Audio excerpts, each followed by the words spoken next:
it's a goal. Who got the assist? Who got the assist?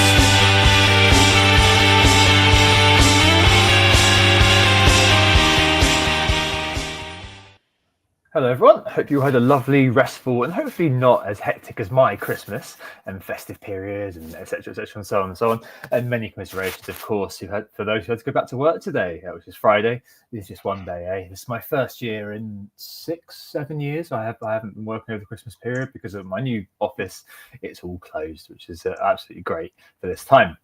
So yes, full of Christmas cheer, love in our hearts after watching the Gavin and Stacey finale. Oh, how good was that? And maybe bored of our families a little bit. And we're here tonight for our final pod of 2024, which we're billing as a short one, Sam, but we'll see how we roll along. Thanks for joining us once again. I know time is really, really tight, especially with this kind of quick deadline, hence the quicker pod today. Joined, of course, by Sam. Good Christmas, mate. Yeah, hectic Christmas. We had my family over for the Christmas period, so very, very busy, but we all are big Southampton fans, so at least we all commiserated together on Boxing Day. But yeah, all very peaceful, very relaxing. I hope if you are listening out there, you had a very similar peaceful, relaxing, exciting, whatever you wanted to get out of this festive period. And a very warm welcome back to, I think it is the final WGTA of the year. So yeah, welcome back. It should be a shorter one today, but one we're very much looking forward to as always. We are, as always, who got the assist. On today's pod, team updates quickly. We are still halfway through a couple of games. I'll explain exactly where, just so we date the pod in a bit. But we've got team updates to provide. Due to the quick turnaround, it's just a preview of the weekend ahead. Obviously, kickoffs on Sunday, so it's a little bit delayed rather than a Saturday deadline, although we've all lost track of the days of the week, let's be honest. Our reactions to the game week thus far, we both took hits, I believe, so were those hits worth it? Then straight into the preview and the big talking point for some, angry Bruno owners deciding where to go next. Then, of course, best transfers, best captains, and bold claims ahead of game week 19. It is Friday, the 27th of December. Brentford, Brighton, and Ipswich, Arsenal are playing behind us. So we'll let you know how that's going. I think it's 1-0 at half-time for Arsenal at home to Ipswich, and still 0-0 after about 70-odd minutes in the other game. For now, though, shall we have a look at the game week reviews? Yeah, it's not been one for the ages thus far. We'll see how it goes, obviously, in the Arsenal game. But yeah, it's been pretty quiet, hasn't it? Yeah, pretty quiet. It's going to be, I think, unless something crazy happens in the last few minutes of either of these games or in the second half of the Arsenal game, a pretty quiet and generally, I'd say, fairly forgettable week. I'm on 52 points net, having taken a -4 for Trent and I'm bringing in Mbeumo as my Saka replacement. Lots of you out there obviously have been burnt by your Saka replacement. We'll go through a lot of them in a moment. I went with Mbeumo thinking that he's my solid 90-minute man. I couldn't quite afford Bruno if I wanted Trent as well. So I went for someone a little bit cheaper, but gives me a lot of the similar benefits that Bruno has. And although there are some tough fixtures ahead, they're all at home. And Brentford at home are a completely different beast. And I backed someone with great minutes on penalties, on set pieces to do the business for me and just tick along safely. And I think over this period, I just wanted to solidify that midfield and make sure that I had a person I can rely on. Elsewhere, though, not a ton to shout about. 6 points from Hall came in handy. We're still waiting on the Arsenal double, which I'm sure will come in the next 20 or 30 minutes of the pod. Trent, of course, was a little bit disappointing in terms of the outputs, but I think the underlyings look pretty decent. So I'm hoping that still pays dividends over the next few. Semenyo disappointed yet again. Palmer with the 10-pointer, very helpful, or well, I guess very helpful is a strong term considering he's around 100% EO. Isak scores yet again. Outside of that, not a ton to shout about. 52. It's currently a red, but a very slight one. And if the clean sheets hold for Arsenal, it will be a very slight green. So it's not one that I'll remember for a very long time. How about you, Tom? Yeah, pretty similar situation for me. Did did -4 here too. Took Odegaard in the end. Mentioned him last week and why I really liked him. Saw the lineup tonight and was a little bit a bit like, oh god, because Havertz and him and Rice are the midfield. But there's definitely some promising signs. Definitely seems to be kind of a few yards further forward in shooting positions. For example, was screaming for it at the edge of the box when the Trossard ball came in that Havertz eventually converted. So hopeful that one's going to end up being quite good. I think when Partey is back in the team, hopefully that's going to elicit something a little bit different.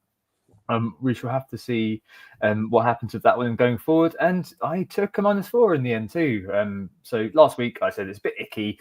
If I want to get Trent, I've got to remove Robinson after literally 1 week in my team. I wasn't too minded to do it. I think it was kind of one of the things where I said on the pod, I think last time, Sam, that I'm going to give it a couple of days, maybe think about it. And then one thing I didn't know was the price changes. And I got back, was uploading the pod, and I clicked onto live FPL and I saw that he was rising or projected to rise. He didn't actually rise until the next day, which is Christmas Eve. But at that time, he was projected to rise. And I suppose I was kind of pushed to make a decision then. And I decided that he and Salah were the two Liverpool that I wanted, assuming I'm in an assistant manager slot. And I couldn't take the risk, really, of not getting Trent at that time. So, yes, I had to make that sort of icky transfer of Robinson out to Trent to make it all work together.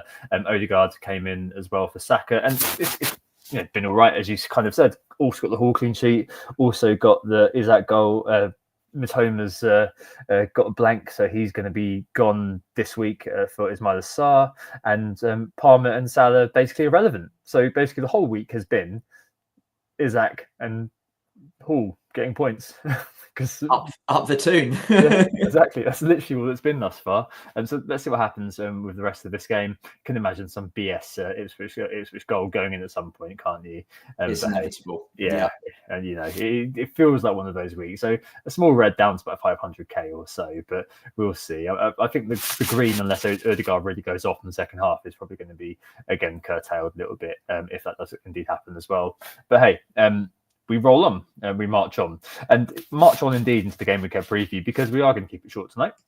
And this breaks down as always into the knee-jerk, best transfers, bold claims, and the best captains for the week ahead. And the knee-jerk this week is, as Sam mentioned earlier on, I think that Bruno was, if not the most popular, one of the most popular incomers for the Saka injury. And of course, new owners were rewarded by him. I thought, what was he doing, Sam? I just don't know. On a yellow as well. Like I saw today that like he got two red cards or something in his entire career at Sporting, and this year he's got 3 already.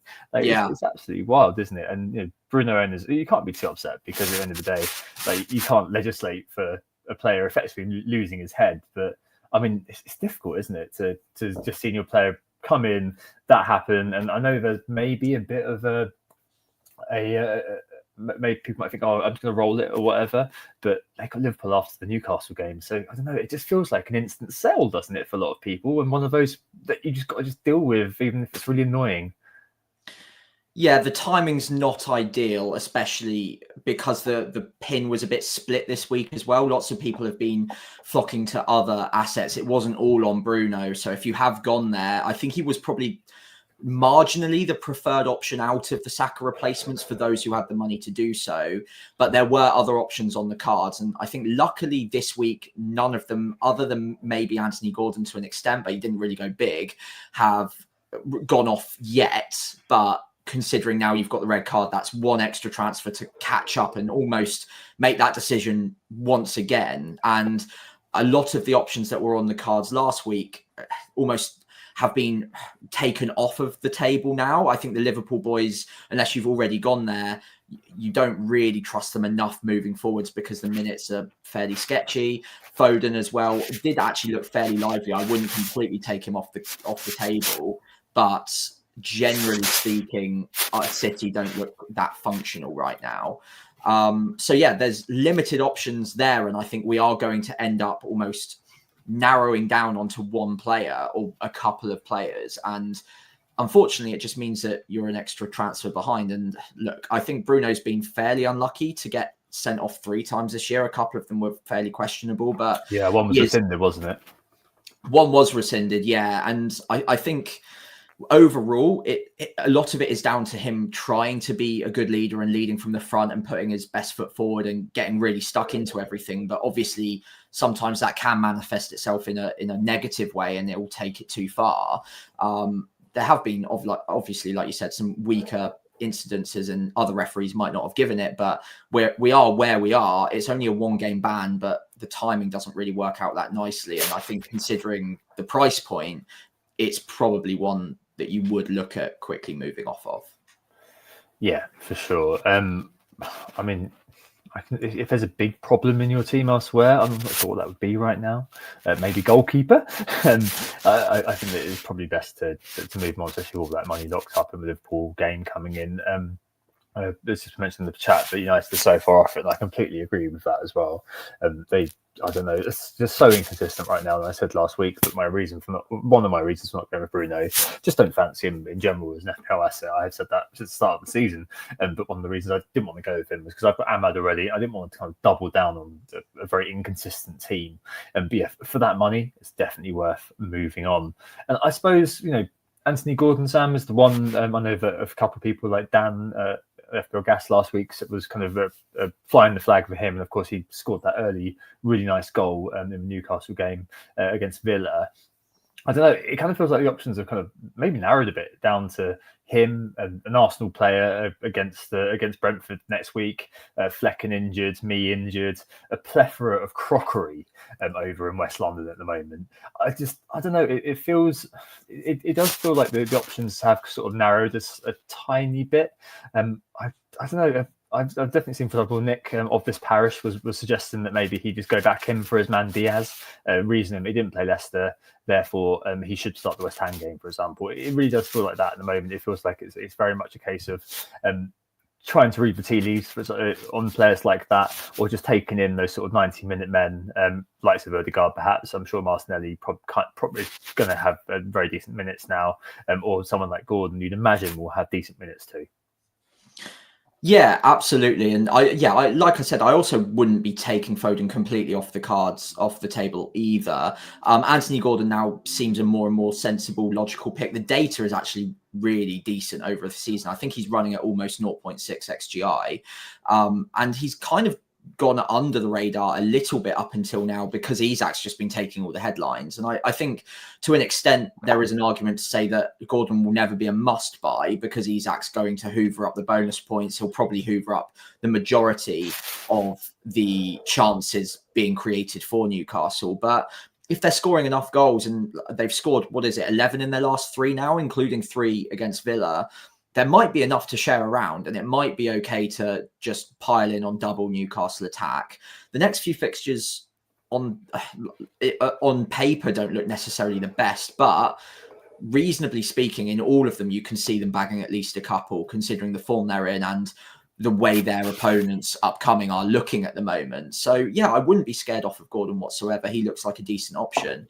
The other alternative option is you can just downgrade the position if you want. You can even leave the funds in your bank if you really need, as we'll probably start mentioning a lot more in the next few weeks. Assistant manager is coming, and you will be able to use that relatively soon now. So having that little bit of spare money aside for a rainy day for that chip usage might not be the worst idea. So there are some cheaper options out there. You can look at going all the way down to someone like a Ismaila Sarr and maybe taking money out of that position. And honestly, right now, it's not like there's a plethora of 8 to 7 million assets who are all really massively hauling right now. So possibly you might look at this as an opportunity to take some money out and keep it aside for that assistant manager chip around about game week 24 or 25, where we think Liverpool are going to have a double. Yep.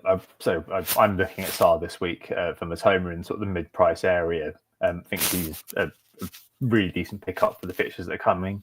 XGI of 0.55 per 90, which is good for that price, the top 30 sort of thing comfortably. But I would note that their fixtures have been a mixed bag thus far. Lots of personnel has been missing for Palace too. So you can only imagine that will kind of improve, go in the right direction, just because their fixtures are between 19 all the way to maybe kind of 31, 32. In fact, pretty decent. So he's getting the minutes at the moment. Had a goal ruled out against Bournemouth, which was really nicely taken. Just went a bit early, was offside. Yeah, I think that would be absolutely fine as well. I think that there's definitely there's an interesting choice beholden to people. I think some of it actually may depend on what happens in the Arsenal game, just because with those injuries. If we see an Odegaard or we see a Martinelli, or indeed maybe a Trossard, Trossard's got the assist obviously early on, coming through with a goal, and then I think that may be where maybe the more reactionary crowd go, and that's kind of that's why we're talking about Gordon, because he's scored. But I think it's kind of stuff like that at the moment. It feels like a very sort of reactionary sort of time frame. But yeah, maybe thinking about it is that Southampton game coming up for Crystal Palace versus the Brentford game coming up for Arsenal. Those are the two that really would be flying high in my mind, at least for kind of where I'd be scoping out, where I'd be trying to kind of make some money. I think you can get to Odegaard still from Bruno. I think, I'm sure you can, in fact. So I think you've definitely got a few options there. I suppose maybe it depends. Sam, you rightly highlight the assistant manager, or it's better to say the assistant manager is coming and the arse man is coming, isn't it? That sounds a bit ominous. That sounds dodgy. I'm not sure what that kind of was. Let's keep that away from the YouTube titling, or we'll be in a lot of trouble. Wrong sort of tube. But yes, I think that I think that either of those are pretty decent options, and Sarr may be the one that, Review, for example, because obsessed with me buying Eze, for example. If you can get there, back fit, on penalty, 50-50 chance of scoring a penalty, of taking a penalty. He and Mr. Mateta are neck and neck, aren't they? But yeah, we shall see. Yeah, absolutely. And look, I'm not going to overrule players from Arsenal at the moment. I didn't want to seem dismissive of them. I wasn't massively hot on Odegaard until you mentioned it last week. But yeah, I'm open to it for sure. With Crystal Palace, like you said, the options are definitely going to rise over the next few. I'm really keen on Daniel Munoz in the back line, if at all possible, but it seems low priority compared to maybe some of the midfielders you can be going for. If Eze's fit and fine, then looks like a great option. Obviously, you've got Ismaila Sarr with Southampton at home is a great jumping on point. And then, like you said as well, Mateta up top could come into the consideration, the zeitgeist over the next couple of weeks. Obviously not the greatest form leading up to this run, but the run itself could help bring the form with it. So it might be a little bit punty to maybe go one or two Crystal Palace, but I like it. I think the fixtures are there, and they, as a team, have looked much better recently too. So maybe there's an opportunity there. Yeah, cool. So quite a lot of places you can possibly go with that one. Maybe there's something else here as well to discuss, which is maybe at this end of the road for Brighton assets. I mentioned, obviously, I'm looking to get rid of Matoma coming up. I think they've got Ipswich in 21 and in 21, which is kind of an okay fixture, I guess, to hold on for. But with the likes of Palace particularly coming into play, it feels like it's a good time to shift around some edge pieces. From Palace, I guess, you've got Henderson in goal. So Flecken owners or Fabianski owners, if he's your number one goalkeeper for some reason. Henderson's 4.4 penalty saving specialist. So a bit of a haul, but a potential haul for him every now and again. At the back, Munoz, who I sold in last week as being a bit of a goal threat, and you've sold in indeed over the last kind of couple of weeks. Sarr, who you've mentioned, and maybe Mateta up top, but we'll need to see kind of what happens there. There's another team as well, Sam, who we need to mention, Southampton, who have a good run of fixtures coming up. And there's one man who, had lots of chances. He did miss them all. But tall Paul Onuachu, Sam, 4.9. Could he be the starter under Uric? I mean, their fixtures are all right. But yeah, there's a few areas at least where you can source some replacements, I suppose, right now. I mentioned Onuachu alongside Mateta because João Pedro owners, you're one of them. How are you feeling about him at the moment? I mean, not great, not good enough, not bad enough, sorry, to sell him for a Southampton forward, it must be said, although I am in double Southampton at the moment. Look, João Pedro, in terms of the ability on the pitch, every week you can see, even watching the first half of the game this evening, I was thinking he's fantastic. I love owning him.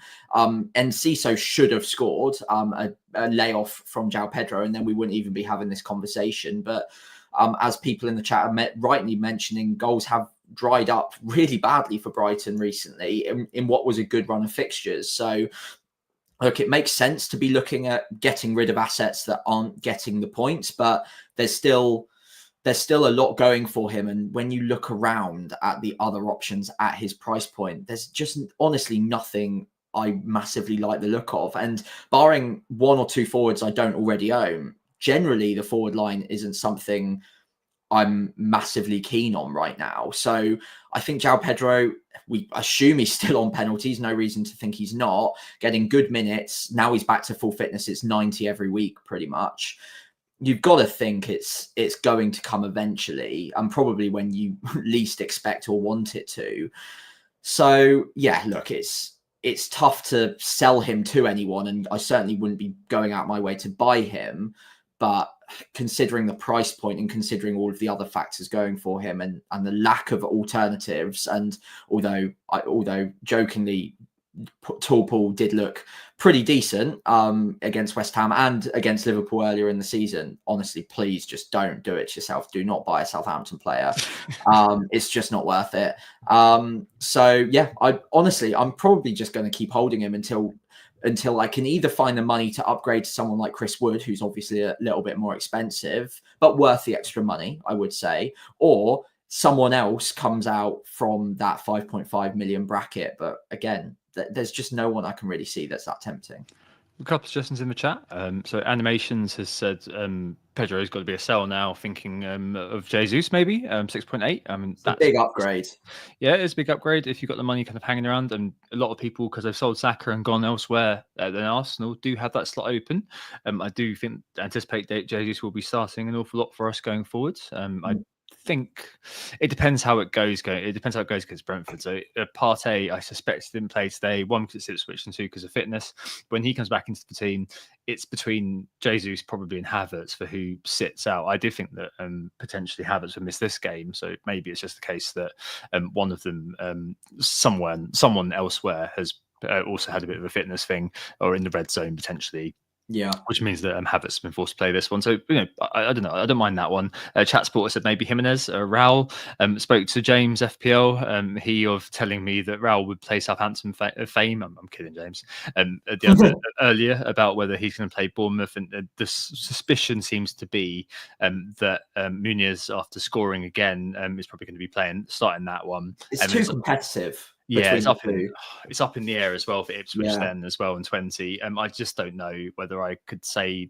I feel like I own Jimenez, and I think at the moment I basically see him as like, okay, fine, you sit on the bench for me, mate, and then when we get close to assistant manager, he goes for a 4.5 piece of you know what, and then to free up some money, because I'm happy with 3-5-2. I don't really care about having the first striker at the moment. It does feel like actually that we've gone from kind of having a plethora of strikers to now being a bit sort of like, I don't know anymore. Yeah, Dan said in the chat, Evan Nilsson or Cunha, all these sort of players hanging around. Like you could go back to Cunha, of course, who's in demand. Boona, some of his finest work today. Has, outstanding! I can't believe how many people fell for that. I know. I managed to catch several large outlets. I mean, there were a few grammatical errors, but yeah, one of those things that sort of Athletic wrote it. Even FPL flagged Cunha, apparently. So no, really, yeah. Sort of Mo FPL Trophy was saying, but yeah, if you, I'm not sure you can go back to Cunha. And to be fair, he has been kind of massively. He's the top overperformer in the game at the moment. It's like 6+6 on goals minus X. Minus XG, which is just wild, really. But yeah, another one that you could probably consider, I suppose. But yeah, I mean, it's I think it's the right thing to do, really, if you own João Pedro, just to kind of hold on, and because it feels like there's not really an overwhelming case to go anywhere, especially around the price bracket.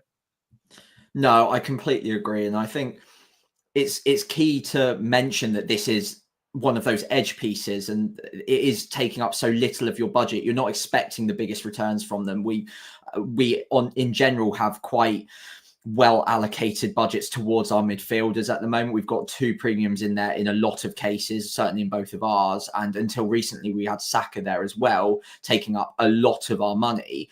So there are quite a few edge pieces that you probably shouldn't expect big returns from every single week, but the ones who are going to tick along nicely in the long term do tend to be the ones in the more attacking sides who get good minutes and who are on set pieces / penalties. And although he is on a historically poor streak at the moment, considering the point in which we all bought him, I do still think that he's more likely than a lot of the other forwards to start getting the returns again soon. And yeah, at the price point, I'm not really expecting miracles anytime soon. Yeah, we have but due to that kind of squad structure, unless you're in Haaland, most of the time we do have kind of a pretty decent fifth midfielder. Be it an Ahmad, be it a Rodgers, be it an Enzo, that you can, for a variety of reasons, play. For example, I've got Ahmad this week. I don't feel great about playing him, to be honest, just because of lack of Bruno. But we shall see. I think that's kind of perfectly okay, and the Rodgers is perfectly okay to play as well. So yeah, I mean, it's kind of all right just to kind of hold him there and see what happens. I mean, obviously Fable penalty taking is always good, but Brighton, it feels like they kind of stopped the rot a bit tonight. And I suppose the fixtures are okay. I mean, Villa still do look a bit tired, but do have Arsenal in 20. As I mentioned, got Ipswich and United in 21-22, which aren't bad fixtures really from an attacking point of view. Certainly, should be okay with that. João Pedro scored against United on the first week, didn't he? So I think certainly, he's the sort of player who can pop up at any time. It's been a bit disappointing from a positional point of view and just a general sort of goal involvement point of view, hasn't it, for quite a long while. So I can completely understand the frustration. It's just a lack of options, which may make you think, hey, you know what, especially if Vengeance 5.5, I'm just going to leave him there and see what happens next. I don't really see where else people are going to be running to, honestly. So yeah, Bruno, to take it back to the top, I think owners should be getting rid. I think Sam agrees with me. Maybe you're looking at probably going down to a Sarr and then reassessing a Gordon or an Arsenal player, with Brentford being the walking wounded. Definitely not Onuachu if you're looking to sell João Pedro. So, yeah, there's quite a lot kind of going on there. Other transfers going on thus far this week. Obviously, the game week's still in play, so not too much to discuss here. And Isaac rolling his way to being one of the highest owned players in the game, unsurprisingly. As we said last week, if you're looking to sell Saka or if you're looking to sell Bruno, don't own Isaac. Just get Isaac and just sleep comfortably. Yeah, that's the only advice we could ever give you. Acuna has been brought in second highest. Yeah, I mean, good luck to people going there. I just don't think you can. I do regret selling him, obviously. I wish I'd sold Matoma to finance Isaac rather than selling Cunha. But them's the breaks, and does happen sometimes. Gordon, who we've discussed, being brought in. Palmer being brought in as well. Ola Aina, benefiting from the fantastic effects, basically, where if there's a defender to be sold, people just look at the top scoring defender and buy them. And I think a lot of people are selling like some Porro, for example, and Gvardiol too, and probably just going straight to Aina because he has scored most points amongst defenders. Saka being sold, Bruno's been sold by 200,000, both of them over the 200,000 mark. 123,000 people have sold Haaland. Definitely enough now. Oh dear, it's not been great, has it? And then Smith Rowe, and then Nicholas Jackson as well, being part of the ways with. I just wanted to meditate on Nicholas Jackson for a second, Sam, because it has been very disappointing, hasn't it? Since buying him for the Southampton game that he didn't appear in, despite being hooked at 70 minutes against Aston Villa. And since then, we've been rewarded with one goal, lots of very good sort of hold-up play, but equally lots of chances that you kind of think, you know what, he probably should be scoring that. But I suppose we both sort of said this about Jackson a little bit, and I mean, I certainly have, where he's the kind of player that you kind of wince watching him, and you just don't want to watch him. You want to just hear what the result is at the end of the game. And if he scored, you're like, oh, brilliant. If he hasn't scored, you're like, oh, but at least you haven't had to sit through what can sometimes be a very frustrating performance. Yeah, he is one of those that you might not want to necessarily watch the full game, more just the highlights. And every now and then he will do something absolutely brilliant. I think he's really good with the channel running. He's very good at leading the forward line for Chelsea. And I don't see him getting dropped anytime soon because of his all-round play now. And he's a relatively complete forward in that sense. Obviously, though, he is still young. He will still make mistakes and he will still miss chances. There are flashes of those moments that we saw last season a lot more often. but they are creating a lot more for him generally. And I think whilst it's been a little bit of a dry patch, he's still a pretty decent forward to own and probably one of the better ones out there right now, unless you've already got, if you've got the forward line of Isak, Cunha, and maybe another, probably a João Pedro, someone like that, then there's no rush to be bringing in Jackson by any means until Cunha potentially gets the ban. But outside of Cunha, I think he's an absolutely fine second forward to own. It's been frustrating, and the minutes could be better. Like you said, he's being brought off quite regularly, around 70 to 80 minutes now.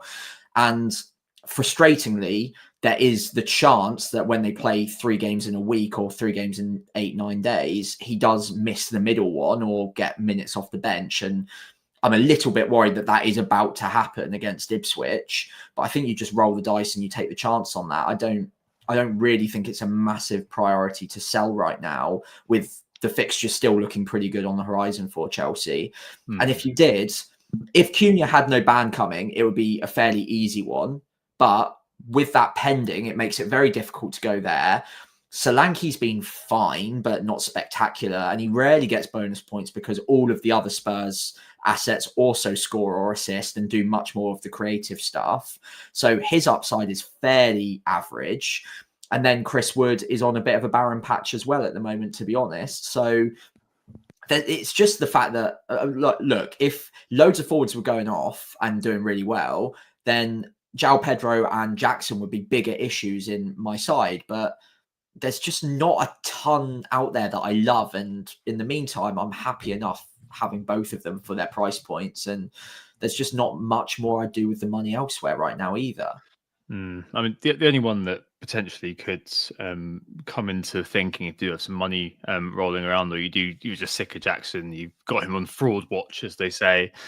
Duran has tonight had his red card upheld.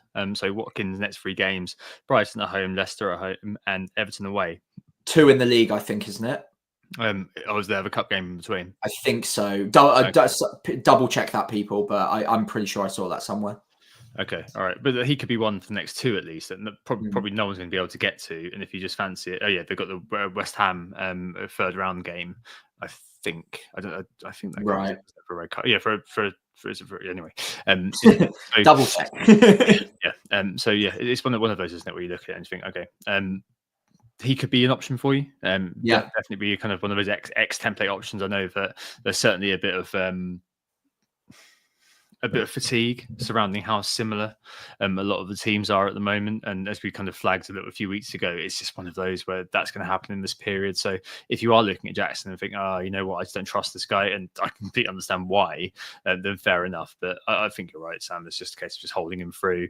Ipswich up next. Yes, it's a decent gap. And my cousin's a massive Chelsea fan for his sins. And he was saying that when Jackson went off and Nkunku came on, they just looked a completely different team, like lost their kind of shape a little bit.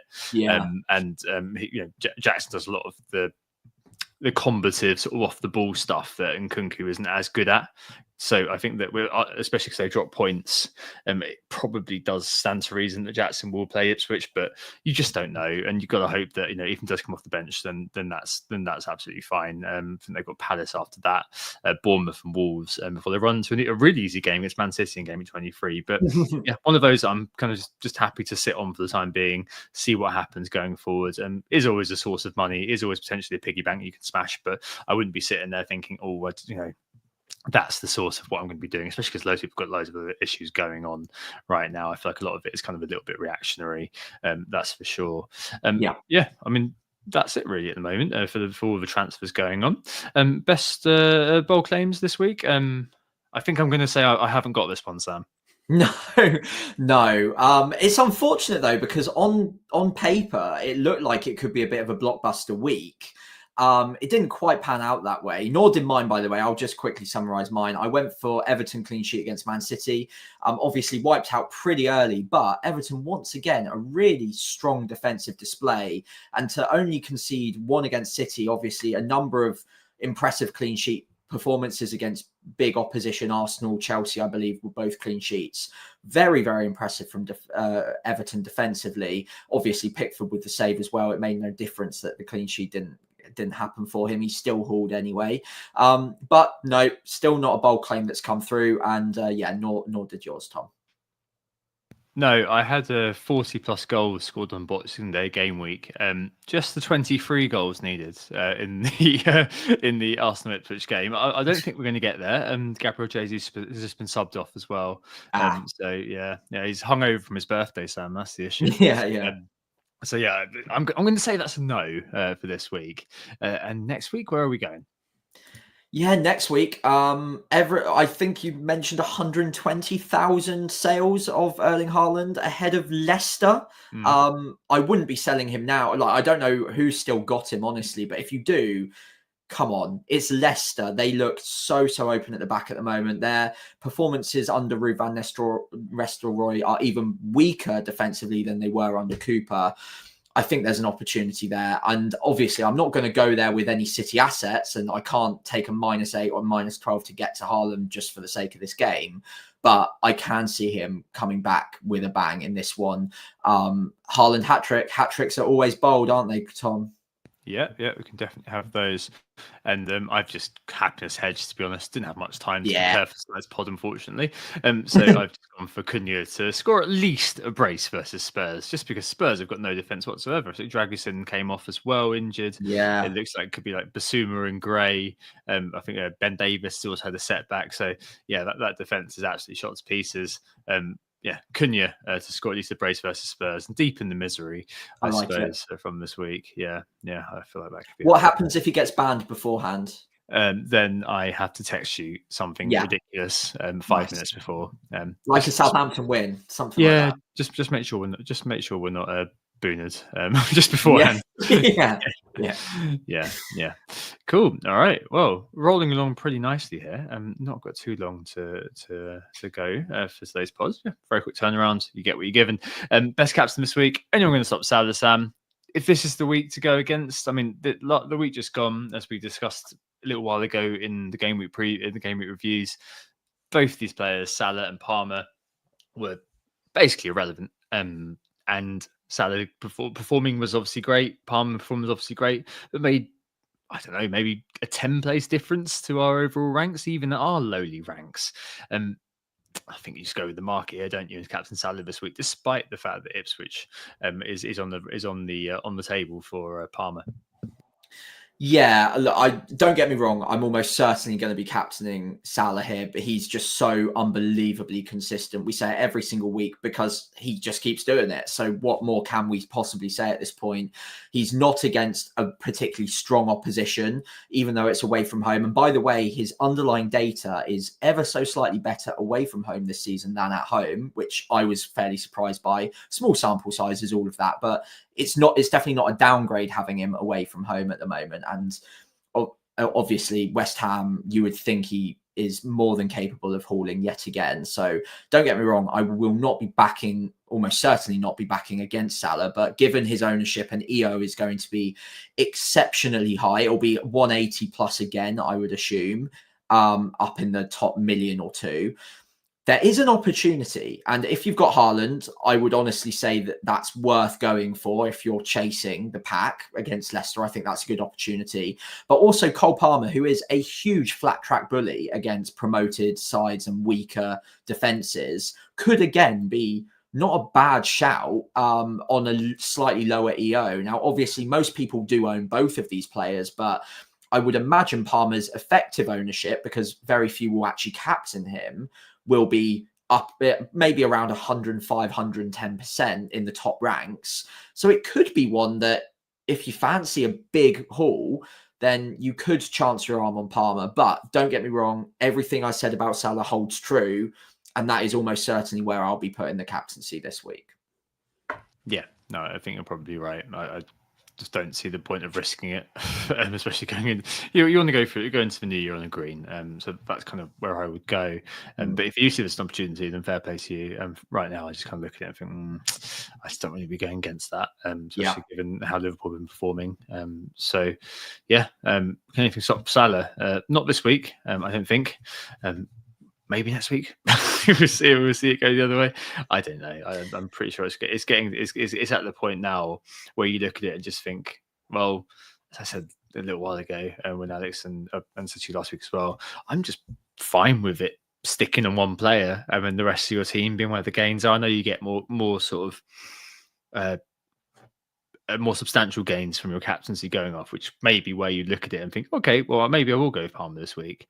But I quite like the fact that, you've got that EO vacuum like you had with Haaland last year and the year before, and you can just concentrate on the rest of your team being set up nicely. It means you're not kind of, I guess, devoting transfers and devoting time to figuring out getting in the best captain choice every week. And I know that can also kind of paradoxically be a bit of a turn off for a lot of people when it comes to FPL, where you look at it and think, oh, well, everyone's captaining the same player, everyone's got a very similar team, but that can kind of just help kind of, I guess, steer your focus a bit towards, okay, where can I kind of optimize those edge pieces, and where are there a few maybe chances to be taken when it comes to buying in, particularly under owned players effectively for good fixture runs coming up, which takes us nicely into our teams and plans for this week.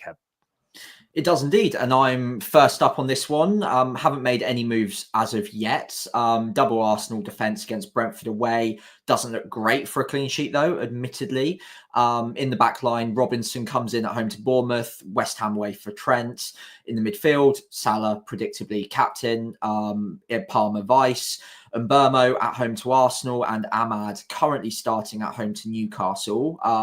Backing Mbeumo in the home fixture, as always, again, the 90 minutes and the pens, although obviously there's a little bit of conflicting hopes between the Arsenal double clean sheet and Mbeumo there. I'm hoping at least one of the two pan out.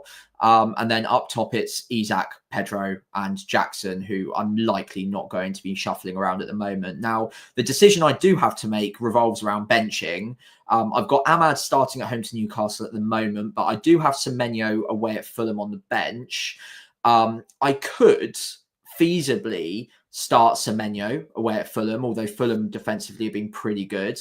Or I could actually make a move and bring in someone like an Ismail Assar, or even back to Morgan Rogers, who I slightly regret selling, although Villa's form's not the best. And maybe just starting either of those who have better fixtures than Ahmad does against Newcastle. But I'm trying now to put a slightly higher weighting on the value of a free transfer, knowing that we've got the assistant manager chip to come. We are getting into chip season relatively soon. So every time I see an opportunity to roll, I am going to try my best to do so and not massively try and tweak my side as soon as possible, as soon as there's any sort of issues.